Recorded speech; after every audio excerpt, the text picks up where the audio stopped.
প্রিয় জন্মভূমি ও আমার বাংলাদেশ, প্রিয় জন্মভূমি।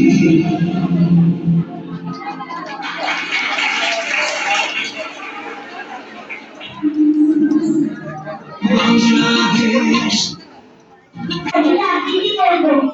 আমার কবিতার নাম ঠিক আছে, লিখেছেন সুকুমার বড়ুয়া। অসময় মেহমান ঘরে ঢুকে বসে যান, পোছালাম ঝামেলার যতগুলো দিক আছে। তিনি এসে বললেন, ঠিক আছে ঠিক আছে, রেশনের পতাচার তল তলে বাসি ডাল, থালাটাও ভাঙা জোড়া, পাটিটাও ঠিক আছে। খেতে বসে জানালেন, ঠিক আছে ঠিক আছে। মেঘ দেখে মেহমান চাইলেন ছাতা খান, বুঝালাম ঝামেলার শুধু কটা শিল্প আছে।